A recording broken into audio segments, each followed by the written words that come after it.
Bonjour, bienvenue à l'École de Génie Magie pour ce nouveau cours de cuisine en ligne où en fait nous allons cuisiner ensemble vraiment étape par étape des petits fingers de poulet. En fait, voilà, des petits croustillants de poulet voilà, qui vont être très très faciles à manger juste sur le pouce comme ça un lundi soir quand on a envie de faire quelque chose très rapidement. Vraiment pour satisfaire la faim de tout le monde. Et voilà. Mais surtout, et surtout avant tout, sans oublier de donner beaucoup de goût et beaucoup de profondeur de goût d'ailleurs à toutes ces petites choses qu'on grignote rapidement et sur le pouce. Alors, soyez les bienvenus, vous êtes en direct, ça c'est très bien, vous êtes connectés, vous avez lu la recette, préparé les ingrédients, quelques petits ustensiles nécessaires pour la réalisation de la recette. Comme ça, vous êtes prêts vraiment à vous attaquer avec moi, vraiment, sur les premières étapes. Alors, surtout, n'hésitez surtout pas à poser vos questions. Ça va arriver ici sur ma tablette. Comme ça, vraiment, je réponds en direct, comme si on était vraiment dans la cuisine ensemble. Donc voilà, ça y est, c'est parti pour notre première étape. En fait, on va s'occuper d'abord juste de la préparation de notre poulet. Alors, après avoir vu cette recette, vous allez arrêter d'acheter des petites nuggets tout faits voilà, au supermarché parce qu'effectivement, c'est très facile à faire maison et au moins, vous savez exactement ce que vous êtes en train de mettre dedans. Ça, on est vraiment assez pour ça, en fait, le côté fait maison, en rajoutant des petits éléments à droite et à gauche pour donner du goût. Vous allez voir, c'est vraiment très, très simple. Donc là, j'ai un peu de très bonnes volailles, des blancs de volaille, donc fermières. Ah, je préfère parce qu'on aura toujours un petit peu plus de goût, ça va être une meilleure qualité de protéines, surtout ça va être un petit peu mieux tenir à la cuisson. Alors on appelle ça des fingers parce qu'en fait on va les tailler en lamelles un petit peu comme un doigt, voilà. Donc on va les tailler en longues lamelles comme ceci. Voilà, pour en avoir un petit peu de mâche en fait, pour en avoir un petit peu à mettre sous la dent. Et ça, effectivement, ça, vous pouvez le servir, effectivement, en petite, j'ai envie de dire, un apéro dînatoire, un petit bouchée comme ça, ou alors avec un petit peu plus de quantité et avec une bonne salade ou voilà, un petit accompagnement, un peu de riz, voilà, un autre légume pour faire vraiment tout un repas. Alors, donc on va essayer de les tailler tous vraiment de la même épaisseur de la même taille, parce que ça va être important au moment de la cuisson. Alors, ce qui se passe ici, là, c'est que j'ai l'aiguillette. L'aiguillette, c'est ce petit morceau qui est toujours attaché derrière le blanc de volaille. Donc ça, vous voyez, ça va faire un finger parfait à lui toute seule. Donc, je n'ai même pas besoin de le retailler. Tout va bien. Voilà, hop, et ça y est. Donc ça, c'est parfait. Là, ça fait 2 blancs de volaille. C'est largement compté à peu près 1 blanc de volaille par personne. Et là, vous serez très, très bien en termes de quantité. Alors, petite question d'Éric. Je n'ai pas eu le temps d'aller acheter le fond de volaille. Vous pensez que le fond de veau pourrait convenir? Alors, en fait, si j'ai choisi le fond de volaille, en fait, pour parfumer la chapelure et la farine, c'est parce qu'on est raccord avec la volaille, pour avoir ce bon goût de poulet, en fait. Voilà. Maintenant, le fond de veau va aussi apporter une petite pointe de goût supplémentaire. Il n'y a pas de souci. Ou alors, si vous avez, en fait, des cubes-or, par exemple, à la maison, vous pourriez tout à fait prendre un cube-or ou effectivement un bouillon de volaille et le râper dessus. Ça peut très bien fonctionner aussi. En fait, ce qu'on recherche aujourd'hui, c'est avoir tout cet assaisonnement. En fait, c'est assez rigolo. On va un peu détourner l'utilisation principale en fait du fond, qui est souvent utilisé en cuisson ou alors pour faire justement un jus ou une sauce. Et en fait, on va l'utiliser plutôt en assaisonnement. Mais effectivement, ce serait assez intéressant. Vous allez voir. Alors, je viens de couper du poulet cru. Donc, sachez qu'à la maison, il y a 2 choses qui présentent les légers, entre guillemets, les légers risques sanitaires en cuisine, c'est de la volaille et les œufs.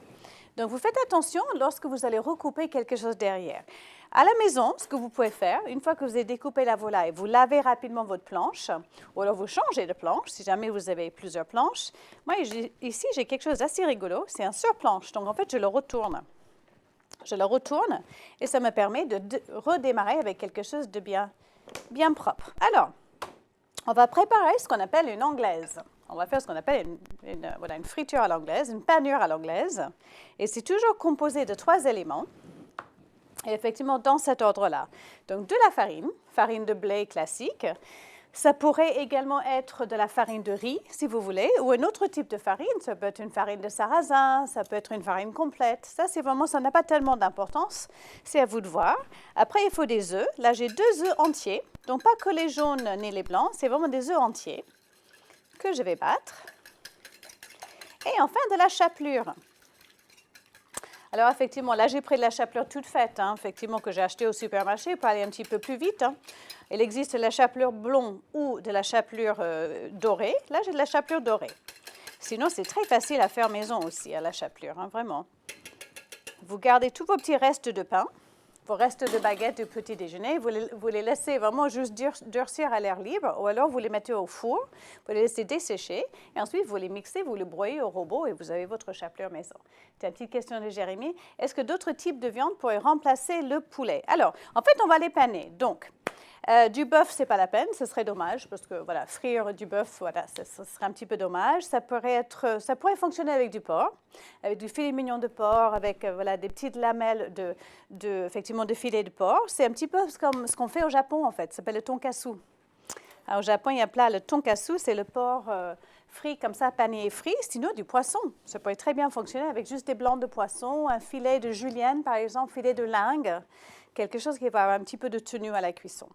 Alors, on y va. Je récupère mon fond de volaille, qui sont juste très, très bons le poulet. c'est assez étonnant. Et en fait, ce qu'on va faire, on va parfumer et la farine et la chapelure.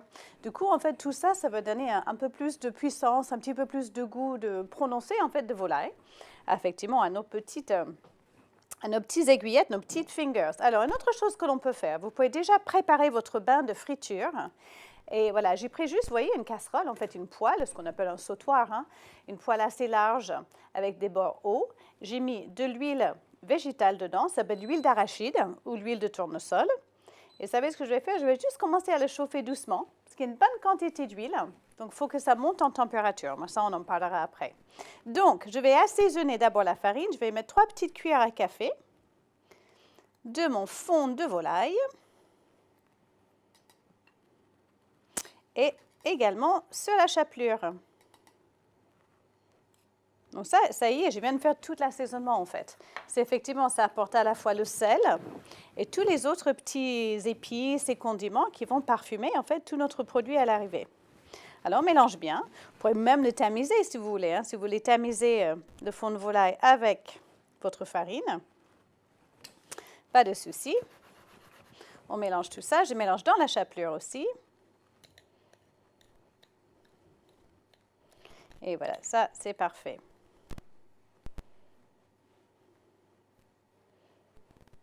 OK. Alors, ce procédé, en fait, de ce qu'on appelle la panure à l'anglaise, fonctionne pour plein de choses. Ça peut être pour des petites beignets de légumes, ça peut être pour d'autres types de viande, pour le poisson. En fait, c'est vraiment la base, voilà, toute la base, en fait, de ce côté friture. Alors, ce qu'on fait.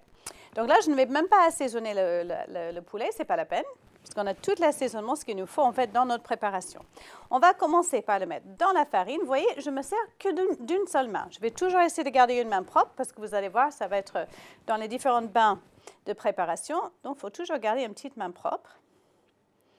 Voilà. Alors, on couvre bien de farine. On tapote bien, là, vous voyez, avec le doigt propre pour enlever l'excédent. Ensuite, ça va partir dans l'œuf. Et avec, finalement, l'œuf va devenir la colle, entre guillemets. C'est ça ce qui va coller, donc, la chapelure. Je soulève et on laisse vraiment tomber l'excédent. C'est ça ce qui est important. Vous ne voulez pas mettre des gros paquets d'œufs dessus parce qu'après, votre chapelure, elle va être trempée. Et effectivement, les petites fingers vont avoir du mal à être croustillants à l'arrivée. Et donc, là, j'y vais. Là, on les panne bien avec notre chapelure. Je tapote et j'enlève l'excédent. Et c'est très bien. Donc, vous voyez, grâce en fait à l'œuf, un deuxième, eh bien, la chapelure colle très bien. Donc, farine, l'œuf, je trempe dedans. Alors, je vous déconseille de faire tout ceci à l'avance parce que ce qui va se passer, c'est qu'au bout d'un moment, l'œuf va finir par détremper la chapelure. Donc, c'est vraiment quelque chose que l'on fait minute en fait. Voilà, on les panne. Notre huile est en train de chauffer. Et ensuite, on les met en friture. Alors, Jérémy, est-ce qu'on pourrait rajouter des herbes dans la chapelure? Oui, vous pouvez tout à fait rajouter des herbes plutôt sèches. Hein, des herbes fraîches, non, parce que qu'est-ce qui va se passer? Ils vont rendre un peu d'eau et vont détremper votre chapelure. Mais bien sûr, des herbes sèches, pourquoi pas? Il y a même, en fait, on avait fait une recette à l'école de génie. Oui, au tout début, on avait fait un pasta sotto avec un mélange d'herbes italiennes qui était vraiment très intéressant. Donc ça pourrait très bien fonctionner aussi. Et voilà, vous savez, on peut faire plusieurs en même temps aussi. Hein. Là, je vous ai montré un par un. Mais on peut faire 2 ou 3 en même temps, sans problème. Dans l'œuf. Isabelle, pourrait-on le faire avec de la chapelure Penko? Oui, Isabelle, elle est fan de Penko, moi aussi. Penko, en fait, c'est une chapelure japonaise. En fait, c'est exactement pareil, hein. C'est à base de pain, mais c'est broyé beaucoup plus grossièrement. Donc, c'est très, très croustillant. Et c'est super bon, effectivement. C'est juste que ce n'est pas toujours très, très facile à trouver. Il faut aller dans un magasin asiatique et vous demandez le Penko. Ben justement, je parlais de tonkatsu tout à l'heure, qui est un plat japonais. Enfin, c'est vraiment le street food japonais. C'est ce qu'on mange dans tous les petits restaurants, dans les petits boui-boui, même presque japonais.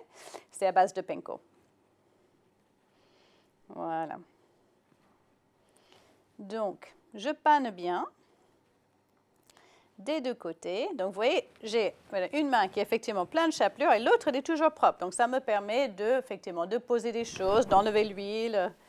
Voilà, c'est toujours des petites astuces comme ça en cuisine. On apprend à être plus efficace. Alors, moi, j'ai ma petite sonde que j'aime bien. Et en fait, je surveille la température de mon huile, tout simplement parce que je suis en train de faire autre chose en même temps. Donc, je ne voudrais pas qu'il chauffe de trop. Et en fait, ce qu'on veut, c'est qu'on veut monter cette température jusqu'à 180 degrés. Ça, c'est la température idéale pour la friture. Et c'est à cette température-là que l'huile ne va pas pénétrer en fait dans l'aliment. Il va juste frire l'extérieur, donc ça va rester moelleux à l'intérieur et non gras. On ne va pas avoir cette sensation de gras en bouche en fait. Si votre huile n'est pas assez chaude, c'est exactement ça ce qui va se passer, c'est qu'en fait votre aliment va juste boire, il va absorber toute l'huile. Si l'huile elle est trop chaude, eh bien l'aliment va brûler. Voilà, hop. Alors, superbe, on y est presque. Alors, si vous faites cette opération à la maison sur des plaques gaz, eh bien, vous pouvez tout à fait, hein, il n'y a pas de souci, sauf que vous faites attention, parce que dans ce cas-là, vous prenez ou alors une friteuse, ou alors surtout, en fait, une casserole ou une sautoir avec des bords très hauts, parce qu'effectivement, avec les flammes, il y a toujours un petit risque quand même. Et voilà, mes 3 derniers, hop. Alors, la main propre me permet toujours aussi de répondre à vos questions. Très important. Marie, j'ai branché la friteuse. Ce serait plus rapide que mes plaques électriques. Le temps de cuisson sera-t-il le même qu'à la poêle? Absolument, en fait. C'est très rapide. Hein? Vous savez, on a coupé les petites lamelles assez fines. Et surtout, vous allez voir, en fait, à partir du moment où c'est bien doré, eh bien, c'est moelleux à l'intérieur. Donc, ce serait exactement pareil. Oui, vous avez raison, parce qu'effectivement, c'est pour ça. Moi, ce sont des plaques à induction. Donc, ça va comme assez vite, mais je préfère démarrer pour monter l'huile en température doucement. Vous ne voulez jamais aller trop de façon trop brutale avec l'huile, en fait. Hein.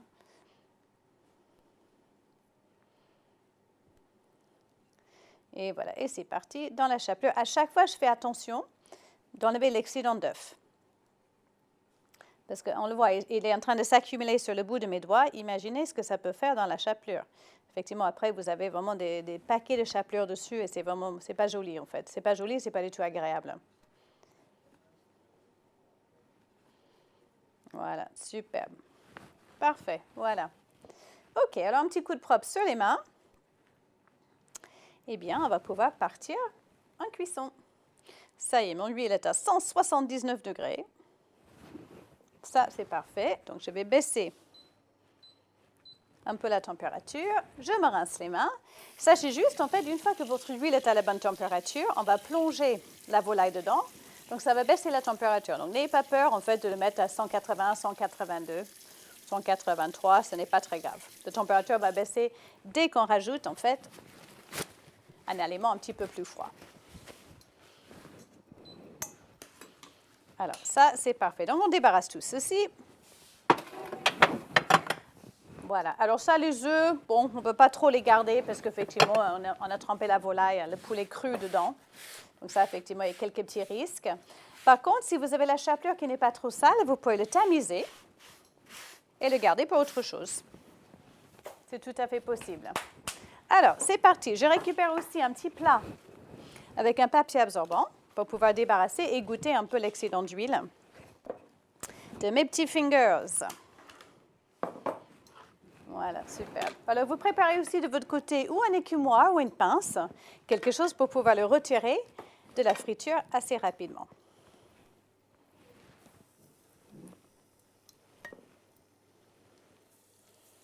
Alors, quand vous faites vraiment attention à la qualité de l'huile et à la température de votre huile, ça va en fait. On dit toujours la friture c'est gras, c'est pas sain. Si, ce n'est pas sain si vous le brûlez en fait. Si vous allez au-delà en fait de la cuisson, c'est trop doré et brûlé, bien sûr, ce n'est pas bon. Mais si l'huile est vraiment à la bonne température, vous voyez comme c'est bien doré déjà. Il n'y a aucun souci en fait. Ça ne va pas pénétrer l'aliment, ça va faire comme un petit carapace à l'extérieur. Regardez comme c'est sympa ça. Et après, ça va rester bien moelleux à l'intérieur. Hop.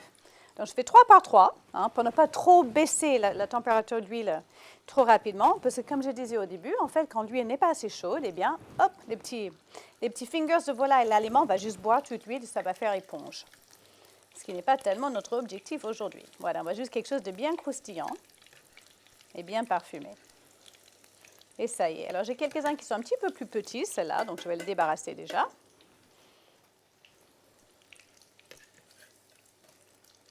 Alors, ça, c'est sûr que c'est le genre de choses qui va plaire beaucoup aux enfants.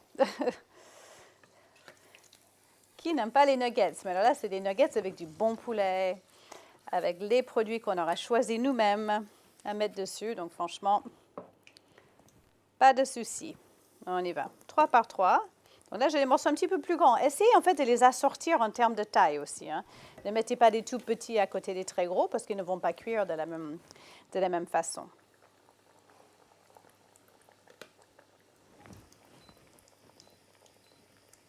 Voilà, je remets un petit coup de chaud.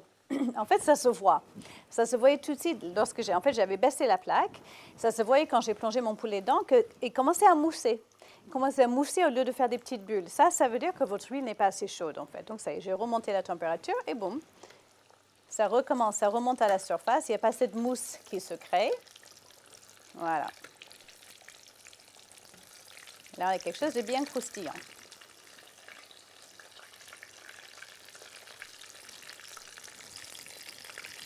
Superbe. Alors, sachez aussi, comme avec chaque protéine, en fait, c'est pareil pour toutes les protéines lorsqu'on les cuit. En fait, ils cumulent un peu de chaleur à l'intérieur. Et en fait, par inertie, ils vont continuer un petit peu à cuire. Donc, une fois qu'ils sont bien dorés à l'extérieur, par la chaleur cumulée, ils vont continuer à cuire à cœur. Donc, ne vous inquiétez pas. Et les petits derniers.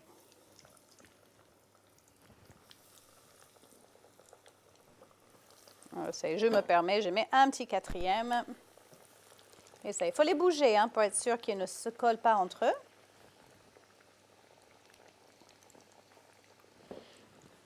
Et voilà, ça c'est parfait.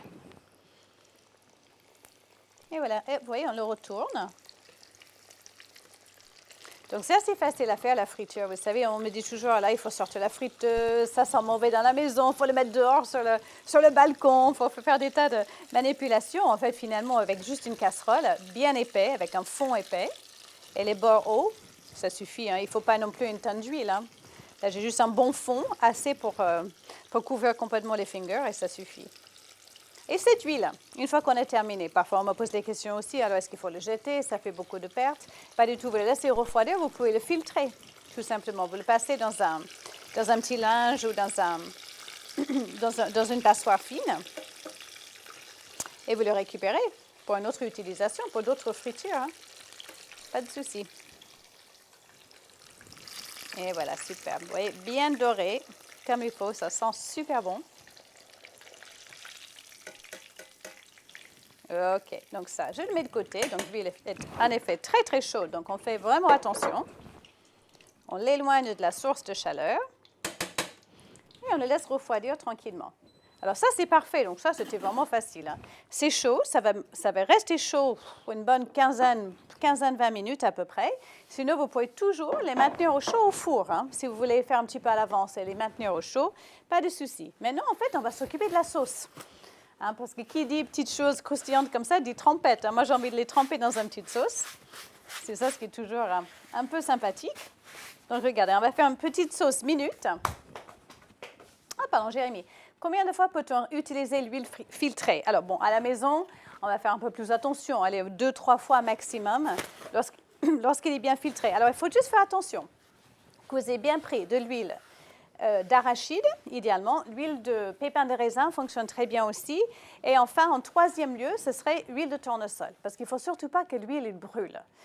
Huile d'olive, par exemple, va brûler. Hein. Son point de fumaison, son point de brûler, en fait, est beaucoup plus basse. La température est plus basse que les autres huiles. Donc, vous faites attention. Si jamais l'huile a pris un peu de coloration, alors là, hop, fini. On ne le garde pas. Mais 3 fois, ça suffit. Après, voilà, mais il faut bien le filtrer, bien la nettoyer entre chaque utilisation. Alors, c'est parti pour la sauce. Alors, la sauce, elle va être composée juste de yaourt à la grecque. Donc, très bien, c'est un petit peu plus léger que la crème fraîche, évidemment. Yaourt à la grecque, ça va être parfait. Nature, un peu d'herbe fraîche, c'est vraiment comme vous souhaitez, un peu de jus de citron, voire un peu de zeste de citron. Et là, c'est parfait. Un tour de moulin à poivre. Voilà, pour donner un petit peu de peps. Et ça, impeccable. Donc, yaourt à la grecque. Ça, j'adore, en fait, le vrai yaourt à la grecque. C'est un lait de brebis, en fait, le vrai de vrai. Alors, on va voir souvent yaourt style grec, yaourt façon grecque, qui est souvent, en fait, du lait de vache, mais en fait un peu épaissi. Grecque qui est bien épaisse, bien crémeuse, qui donne beaucoup, beaucoup de goût. Alors, sur la fiche technique, je pense que je vous ai parlé de ciboulette et de coriandre. Mais là, vous pouvez vraiment choisir ce que vous voulez comme herbe fraîche, ce que vous avez sous la main. Là, je trouvais ça trop mignon. Donc, j'ai plein de choses, là. J'ai de la bonne ciboulette. Donc, on va prendre un peu de ciboulette. Pourquoi pas un peu de basilic? Regardez, j'ai des belles feuilles de basilic. Puis un petit peu de persil plat aussi. Alors, je crois que je n'ai pas mis assez d'huile. Du coup, ça cuit moins vite. Que faire? Alors, si vous avez juste un mini fond, eh bien, ce n'est pas grave. Dans ce cas-là, vous mettrez beaucoup moins de fingers en même temps. Alors, mais on est sur une friture quand même. Hein. On n'est pas sur juste quelque chose qu'on est en train de sauter à la poêle. C'est plutôt friture. Donc, vous mettrez quand même une bonne épaisseur de 1 ou 2 cm. Hein. Au pire, vous les enlevez, vous rajouterez un petit peu d'huile. Vous réchauffez, en fait, à température et vous pouvez recommencer. Donc, ouais, c'est une friture, effectivement. Alors, je vais commencer par la ciboulette, que je vais juste bien aligner comme ceci. Je prends mon couteau de chef et je vais ciseler finement. En passant une seule fois mon couteau dessus, ça c'est important, parce que plus en fait vous passez la lame, plus ils vont s'oxyder en fait. Avec le contact finalement du métal, la ciboulette, comme tout type d'herbe fraîche d'ailleurs, va s'oxyder. Voilà, alors ciboulette d'abord, je vais prendre un petit peu de basilic ou coriandre, c'est vraiment à vous de voir. Ça peut être de l'estragon, ça peut être un mélange d'herbes, du persil plat. Celle-là, c'est très très joli. Donc regardez, je vais ciseler finement mon basilic. C'est pas mal lorsque c'est dans des petits pots comme ceci. Hein. Je ne sais pas si on voit bien. Ça vous permet en fait de les arroser, de les garder un petit peu plus longtemps. Les racines sont dessus, donc du coup, ils vont rester frais plus longtemps. Alors, regardez ce que je fais avec le basilic. Je le roule très, très serré. Je passe mon couteau dessus et je fais comme des petits cheveux d'ange, en fait. Comme des petits cheveux de basilic. Et ça, c'est pareil, ça va aller dans les yaourts. Superbe. On mélange. Et enfin, on va parfumer. Oh, ça sent bon. Hein? Tout sent bon. Mes petits fingers sentent bon, les herbes fraîches sentent bon. Ça sent vraiment, ça sent très très bon la volaille en fait. Voilà, alors mes petites herbes. Maintenant, je vais mettre un peu de jus de citron. Alors les citrons, je vous conseille toujours de les laver, même s'ils sont non traités après récolte, même s'ils sont bio d'ailleurs. On fait toujours un petit peu attention, il y a pas mal de produits utilisés sur les agrumes. Donc je les lave bien, je les sèche. Et en fait, ce que j'ai envie de faire, c'est mettre un petit peu de zeste, tiens. On va mettre du jus et du zeste. J'ai un petit zesteur qui est très pratique, qui me permet juste de faire comme ceci, de tirer sur le pot et de ne récupérer que le zeste et pas le zeste, pas la partie amère en fait. Alors citron jaune ou citron vert, voilà, comme vous souhaitez. Ça pourrait même être un autre agrume, hein. Ça pourrait même être de la pamplemousse. En ce moment, on est dans la pleine saison des agrumes, donc n'hésitez pas, il y a des très bons oranges, les maltaises, les oranges sanguines, les cédras. Allez faire un tour, en fait, au marché. Vous allez voir, il y a beaucoup, beaucoup de jolis agrumes en ce moment. Voilà, un peu de zeste. Hop. Je vais prendre un tout petit peu de jus aussi. Tiens, Ramona, cette sauce est froide. Peut-on la tiédir car je n'aime pas le chaud froid? Alors, dans ce cas-là, le yaourt à la grecque, si vous le tiédissez, qu'est-ce qui va se passer? Elle n'est pas stable, hein? Ce n'est pas comme une crème. Donc, il risquerait de se séparer un tout petit peu, d'autant plus qu'on va mettre...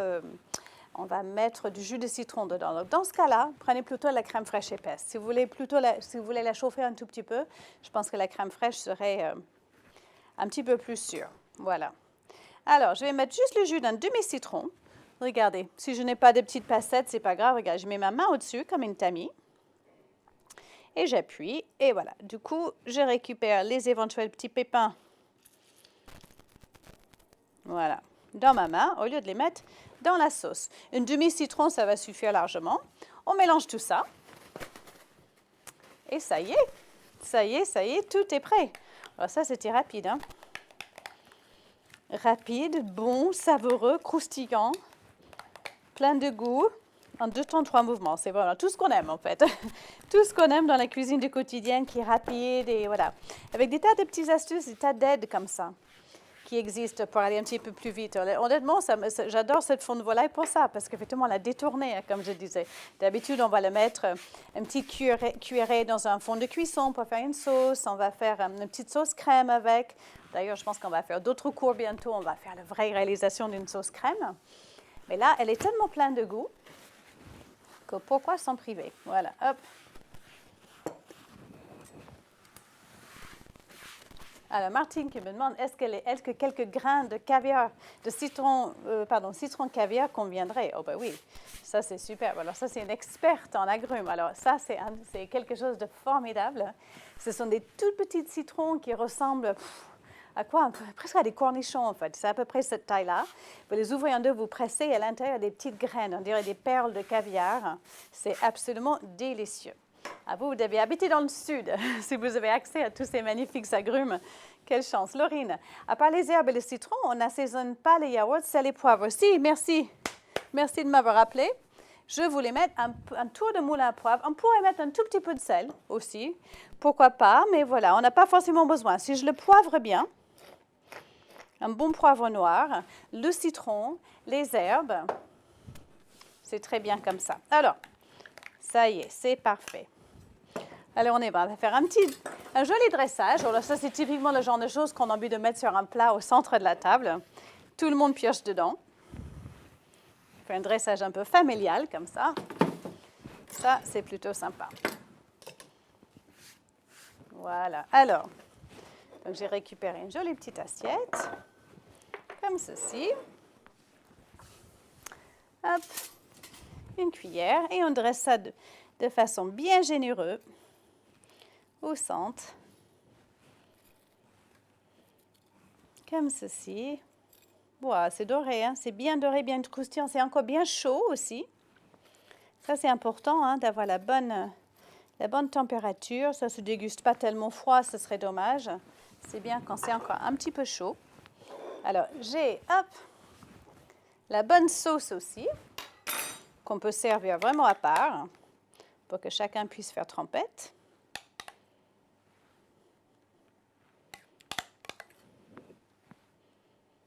Voilà. Cette yaourt grecque, elle est tellement géniale parce qu'elle a ce côté très, très crémeux, mais avec la petite pointe d'acidité, en fait, d'un yaourt qui est tellement agréable. Alors là, j'ai envie de terminer avec quelques petites pluches, hein, quelques petites pluches d'herbes fraîches. Regardez, comme j'ai ces jolies, regardez, ces jolies pluches de basilic. Ça, c'est pas mal du tout. Et voilà, ça y est, le tour est joué. Nos petits fingers de volaille, faits minute, en fait, effectivement, avec la panure en anglaise bien parfumée au fond de volaille, notre petite sauce crème à base de yaourt grec, eh bien, est donc terminée. Terminé, ça y est, je vais piocher dedans. Je pense qu'en régie aussi, tout le monde va plonger dedans en 2 temps, 3 moments, ça c'est clair. Écoutez, merci beaucoup d'avoir suivi le cours. Ces jolies recettes du quotidien qui nous égayent un peu un lundi soir.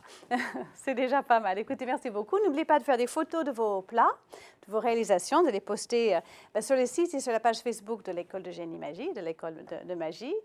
Comme ça, je peux voir vos interprétations à vous, des fingers de volaille. Merci beaucoup. Et puis, on se retrouve en fait dans 2 semaines pour notre cours avec l'École de Génie Magie. Mais je ne vous en dis pas plus parce que la programmation, elle est listée, donc vous regarderez. Voilà, il y en a plusieurs à venir. Donc, à bientôt dans 15 jours. Merci beaucoup. À bientôt.